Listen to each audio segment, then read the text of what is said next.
Shalom, selamat pagi Bapak Ibu Saudara-saudara sekalian kasih dalam Tuhan. Senang sekali saya Yosua boleh kembali lagi mengisi di segmen Roti Gembala pada pagi hari ini. Dan firman Tuhan yang ingin saya ambil adalah dari Kolose 4 ayat yang kelima. Di Kolose 4 ayat yang kelima, di situ dikatakan, hiduplah dengan penuh hikmat terhadap orang-orang luar. Pergunakanlah waktu yang ada. Ya, saudara, kita saat ini ditempatkan tidak hanya bersama dengan orang percaya, ya. Kita boleh lahir, kita tinggal di negara Indonesia yang anak Tuhan adalah sebagai minoritas, ya. Kita hidup bersama dengan orang yang tidak mengenal Tuhan, ya. Namun dimanapun keberadaan kita saat ini, kita memiliki tujuan dan dasar hidup yang sama, ya. Dimanapun kita ada saat ini, mungkin ada yang di daerah Surabaya Utara, ada di Surabaya Selatan maupun yang di luar Surabaya, kita memiliki tujuan dan dasar hidup yang sama, ya. Meskipun lokasi tempat tinggal kita berada saat ini berbeda satu dengan yang lainnya, ya. Tuhan pernah mengajarkan di firman-Nya bahwa kita harus menjadi terang dan garam bagi dunia ini, ya. Bahkan ada satu hamba Tuhan pernah mengatakan bahwa anak Tuhan, orang percaya, orang Kristen ini adalah perlu bertanggung jawab untuk memperlihatkan bagaimana bedanya hidup orang percaya dengan yang belum percaya akan Tuhan. Ya, untuk apa? Supaya dengan kehidupan orang percaya, dengan kehidupan anak Tuhan, kita mampu menarik mereka yang belum percaya akan Tuhan untuk bisa mengikut Kristus. Ya, jadi meskipun kita hidup bersama dengan orang yang belum percaya akan Tuhan, namun kita memiliki tugas yang sama. Anak Tuhan harus menjadi terang dan garam dunia. Karena itu, ada 2 poin yang ingin saya sampaikan pada pagi hari ini yang akan menjadi bekal bagi kita saat kita boleh hidup, bergaul, ya. Kita hidup bersama-sama dengan orang yang belum percaya akan Tuhan, sehingga kita mampu bisa memperlihatkan perbedaan di mana orang percaya dengan orang yang belum percaya akan Tuhan. Ya, poin pertama adalah soal hikmat, ya. Di Kolose 4 yang kelima tadi, yang di bagian A, di situ dikatakan, hiduplah dengan penuh hikmat terhadap orang-orang luar, ya. Orang-orang luar di sini tentu saja merujuk kepada orang-orang yang di luar Kristus yang belum percayakan Tuhan, ya. Lalu hikmat di sini itu juga bukan bicara soal intelektual, ya, dimana kita mungkin pintar secara akademis, kita tahu pelajaran matematika, bahasa dan lain sebagainya. Tidak, hikmat di sini bukan bicara soal intelektual, ya.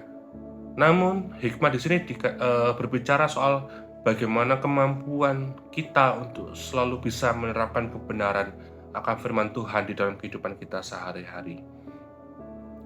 Ya, Bapak Ibu Saudara-saudara sekalian, saya setiap hari bekerja pagi hari, ya. Rumah saya ada di luar Surabaya, tempat kerja saya ada di Surabaya, ya. Setiap hari saya harus menggunakan kendaraan untuk bisa berangkat ke tempat bekerja, dan setiap hari juga saya disuguhi di mana banyak sekali warga yang berkendara juga, baik dari yang naik motor, ada yang naik kendaraan roda 4 dan lain sebagainya. Sangat-sangat apa ya saudara ya, sangat-sangat menghiraukan yang namanya rambu lalu lintas, sangat menghiraukan namanya keselamatan, ya, kebut-kebutan satu dengan yang lainnya, ya. Seringkali saya juga berangkat kerja itu juga bersama dengan anak saya yang paling besar, ya, untuk berangkat untuk mengantar dia juga ke sekolah gitu. Kadangkala dia juga tanya sama saya, "Papa, kenapa kok orang-orang itu kok ngelanggar rambu lalu lintas dan sebagainya." Nah, sebagai orang tua harusnya menurut saya, ya, harus bisa berhikmat di dalam berkendara, ya. Supaya apa? Supaya saat kita bisa menaati setiap peraturan, kita menaati setiap rambu yang ada, itu bisa menginfluence kepada anak-anak kita yang kita bawa, ya. Saya tidak bisa membayangkan bagaimana orang-orang yang mengantar anak-anak sekolah di dalam perjalanan itu, kalau mereka saling menerobos lampu merah, tidak memakai helm, kebut-kebutan dan lain sebagainya, pasti itu juga yang akan menginfluence anak-anak mereka ke depannya. Seperti itu. Apa yang dilakukan oleh orang tuanya bisa jadi itu yang akan dicontoh oleh anak mereka, ya. Karena itu hikmat itu perlu, Saudara ya. Karena dengan apa? Karena kalau misalkan kita bisa melakukan hal yang baik, ya, kalau kita mau menaati peraturan, kita mau disiplin akan kehidupan kita mau menaati kebenaran akan firman Tuhan, itu bisa dicontoh oleh anak-anak kita nanti kelak, Saudara. Itu adalah ciri orang yang berhikmat. Orang yang memiliki hikmat adalah seperti itu. Dia mampu menerapkan kebenaran firman Tuhan di dalam kehidupannya sehari-hari, ya. Di ayat itu juga dikatakan bahwa di situ dikatakan hiduplah, berarti artinya apa? Kalau hiduplah itu berarti artinya adalah aktif menjalani setiap harinya. Jadi Tuhan inginkan di dalam kehidupan kita setiap harinya, ya, kita hidup aktif menjalani kegiatan kehidupan kita dengan hikmat, ya. Kenapa kok Tuhan sangat ingin di dalam kehidupan kita selalu berperilaku dengan hikmat? Kenapa kok Tuhan ingin kita mau melakukan tindakan dengan hikmat dalam setiap hari saat kita menjalani kehidupan kita, ya? Karena hikmat itu mampu membantu kita dalam bertindak, dalam melakukan kegiatan kita dengan tetap menghormati Allah dan firman-Nya, ya. Dan tidak bisa, dan bukan tidak mungkin saat kita melakukan setiap kegiatan kita melakukan setiap apapun sikap kita, cara kita dengan hikmat, bukan tidak mungkin itu bisa mampu menarik orang-orang yang belum percaya untuk bisa mengikut kepada Kristus, ya. Mungkin kalau misalkan saya bisa kasih beberapa contoh tindakan dengan hikmat, misalkan kita mampu menunjukkan kasih dan hormat kepada orang lain, termasuk saat kita berbeda pendapat atau keyakinan dengan orang lain, ya. Mungkin saat kita berada di satu forum, saat kita di satu forum diskusi, kita saling berbeda pendapat, kita mampu bisa menunjukkan kasih dan hormat, ya. Kita nggak godok-godokan, kita nggak memaksakan kehendak, enggak, tapi kita mampu bisa menunjukkan kasih kepada orang lain dengan mampu mendengarkan apa yang dia bicarakan, lalu kita bisa menyingkapinya dengan kasih, seperti itu, ya. Lalu mungkin contoh yang lain adalah kalau misalkan di minggu yang kemarin Pendeta Khairul Anwar menyinggung soal perkataan, ya Saudara, ya. Mungkin contoh yang simpel adalah yang sering dikatakan adalah bahwa kita sebagai anak Tuhan, kita mampu harus stand firm, kita harus bisa menjadi teladan akan perkataan dan kelakuan kita. Jangan sering ngomong kotor, ya, dan lain sebagainya seperti itu. Itu bisa menunjukkan suatu tindakan kita dengan hikmat, ya Saudara, ya. Karena kita nggak tahu hati seseorang saat kita mengatakan suatu hal yang kotor, saat kita mengatakan suatu hal yang hal yang bersifat menyakiti, ya. Kita nggak tahu hati seseorang. Mungkin ada orang yang fine-fine saja, tapi mungkin juga dari perkataan kita, mungkin saat kita mengeluarkan perkataan, orang itu bisa sakit hati dan lain sebagainya. Dan Tuhan tidak ingin hal itu terjadi di dalam kehidupan kita, ya. Lalu mungkin contoh yang lain adalah kita mampu bisa memilih waktu dan cara yang tepat dalam menyaksikan kebenaran firman Tuhan, ya Saudara. Kita jangan sampai seperti kejadian beberapa waktu yang lalu, ya mungkin nggak di dalam kekristenan, ya, dengan saudara kita di seberang, mungkin yang embel-embelnya adalah demi beribadah kepada Tuhan, sehingga mau untuk menutup jalan tanpa ada izin, menggunakan jalannya itu untuk bisa beribadah di tengah jalan, seperti itu, menghalangi kendaraan yang lain, menghalangi kepentingan orang lain dan lain sebagainya, ya. Kita perlu menyaksikan kebenaran firman Tuhan, tapi kita memerlukan waktu dan cara yang tepat dalam melakukannya, Saudara, ya. Dan pasti banyak hal lain. Mungkin kalau misalnya kita ngomong soal hal yang di luar, kita ngomong soal dalam kegerejaan sendiri, ya. Bagaimana saat ini beberapa gereja banyak yang melakukan ajaran-ajaran hedonisme, ya, istilahnya soal berkat-berkat dan lain sebagainya, ya, terlalu fokus kepada berkat, terlalu fokus kepada kekayaan dan kesuksesan dan lain sebagainya. Mungkin ada gereja yang terlalu eksklusif, ya, mungkin eksklusif antara gereja dengan jemaatnya sendiri, ya, tidak terlalu concern dengan orang-orang di luar sana, ya. Atau mungkin ada gereja yang terlalu mohon maaf, mungkin terlalu rasis dengan salah satu suku atau ras tertentu, seperti itu, ya. Kita perlu cara yang tepat dalam menyaksikan kebenaran firman Tuhan, ya. Mungkin mereka memiliki prinsip yang berbeda-beda satu dengan yang lainnya untuk bisa membenarkan apa yang mereka percayai. Tapi satu hal, saat kita memiliki hikmat, ya, saat gereja ini memiliki hikmat di dalam melakukan kesaksian, dalam melakukan kebenaran firman Tuhan, maka apa yang mereka kerjakan semuanya itu boleh nggak cuma hanya bisa memberkati para jemaat, tapi juga bisa menghormati Allah, ya. Saya juga pernah lihat satu postingan di mana salah satu visi gereja, ya, salah satu visi gereja cukup besar di Indonesia, ya, dia ingin menjadi visinya adalah menjadi gereja yang relevan, ya. Tapi relevan di sini dari mereka memiliki pandangan bahwa relevan itu adalah ya berarti harus mengupgrade lampu gereja, mengupgrade layar, kosmetik ibadah, wardrobe, kemasan acara dan lain sebagainya, sehingga bisa menarik banyak jemaat, bisa menarik khususnya anak-anak muda supaya boleh datang ke gerejanya, ya. Saudara, mungkin relevan yang seperti ini sangat dasar sekali, saudara, ya. Tapi yang terpenting kan sebenarnya adalah bagaimana apapun yang ingin gereja lakukan adalah yang terpenting adalah untuk kemuliaan nama Tuhan, ya. Jangan sampai apa yang dibuat khusus di dalam kegerejaan itu lebih fokus kepada jemaatnya, tapi menyampingkan hubungan pribadi jemaat dengan Tuhan. Jangan sampai seperti itu, ya. Ya, ini adalah hanya beberapa contoh bagaimana hikmat itu penting di dalam setiap kehidupan kita sebagai anak Tuhan, sehingga saat kita menyaksikan kebenaran firman Tuhan dengan cara dan waktu yang tepat dengan hikmat, kita mampu bisa memberikan suatu pandangan yang benar, ya, yang terutama khususnya adalah pandangan yang tetap untuk menghormati Tuhan dan kebenaran firman-Nya. Seperti itu, ya. Hikmat itu bersumber daripada Kristus, ya, saudara. Jadi perkataan dan tindakan itu semua bersumber dari hati, ya.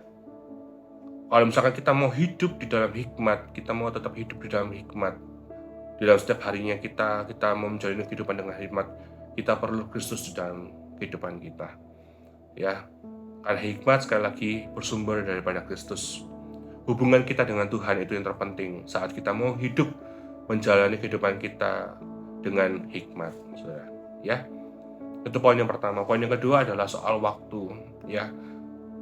Waktu adalah karunia yang sangat berharga dan sangat tidak boleh disia-siakan, saudara, ya. Karena kita mungkin sudah tahu semua bahwa kita perlu menggunakan waktu yang ada ini untuk hal yang baik dan bermanfaat bagi kita, bagi keluarga. Tapi jangan kita lupakan bahwa waktu itu juga perlu kita gunakan untuk hal yang bersifat kekal, ya. Ada pujian mengatakan hidup ini adalah kesempatan, ya.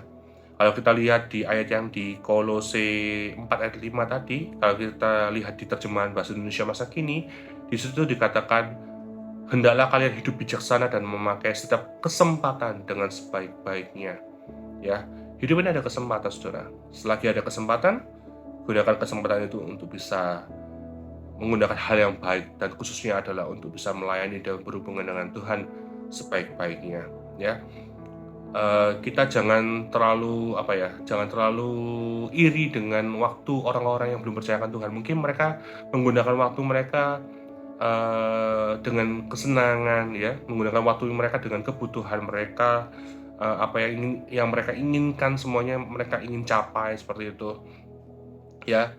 Mungkin di hari Sabtu, kalau misalkan kita ngomong soal anak muda, saudara, ya, mungkin di hari Sabtu mereka lebih menggunakan waktunya untuk party, untuk pesta, untuk acara-acara anak muda di luar sana. Tapi kalau misalkan di pemuda kita, di gereja kita, kalau Sabtu kita ada ibadah Yobel, ya, kita perlu menyisihkan waktu di hari Sabtu di mana kita perlu berkumpul dengan anak muda, tapi di dalam gereja, ya, saudara, ya.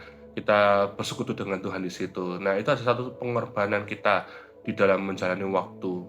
Dan ini adalah hal yang baik, kita perlu gunakan ini untuk bisa membuat waktu ini bisa bermanfaat bagi kehidupan kita semua, seperti itu, ya.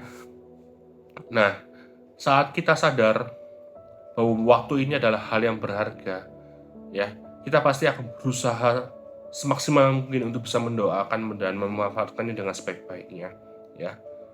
Kalau kita masih merasa, "Oh, aku masih muda, oh aku masih kuat, oh aku masih, enggak, aku belum lemah kok, aku masih kira-kira aku masih punya banyak waktu deh," kayak gitu. Kalau misalkan kita belum bisa untuk merasa bahwa waktu ini adalah hal yang berharga, mungkin kita akan terlalu meremehkan, Saudara.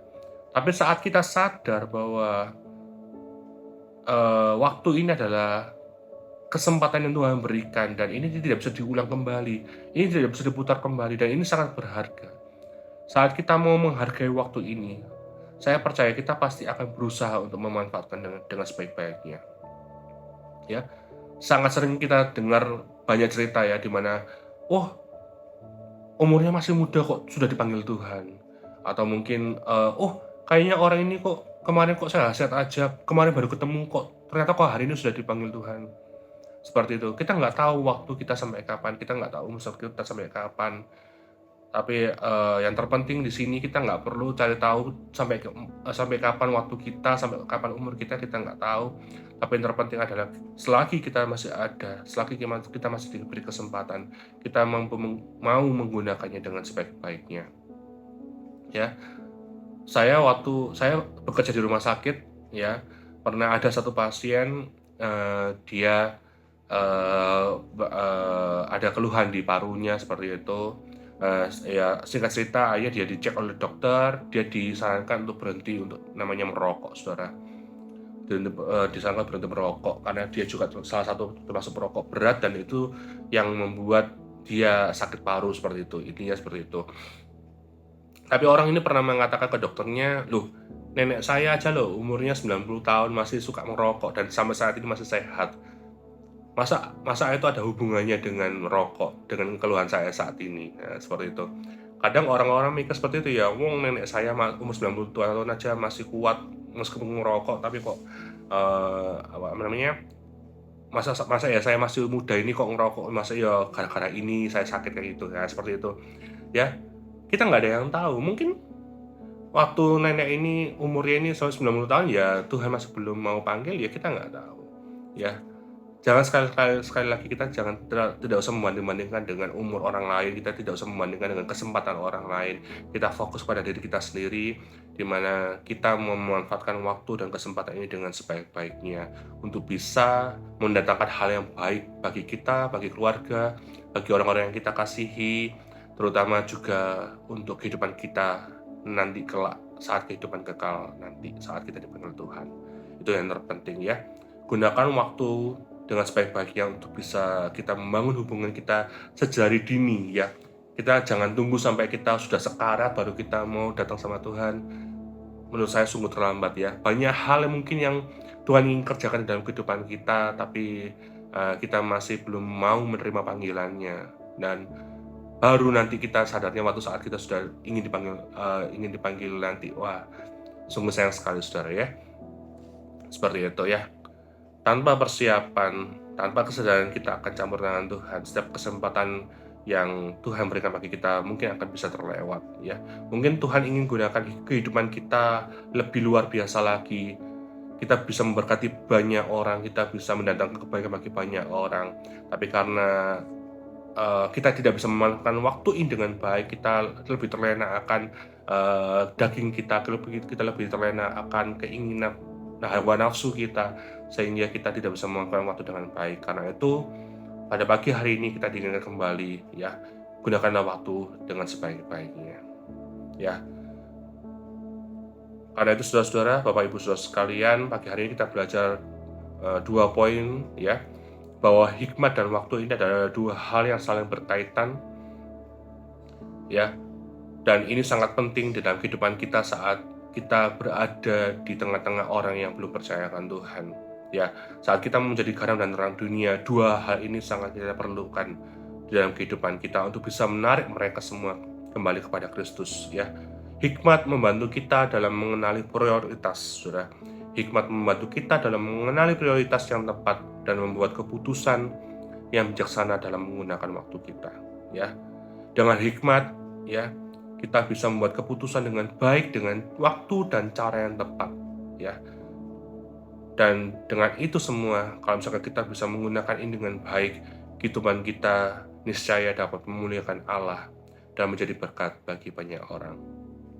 Sekian renungan pada pagi hari ini. Kiranya ini bisa memberkati kita semua pada pagi hari ini dalam menjalani aktivitas kita sepanjang hari nanti. Tuhan Yesus memberkati saudara.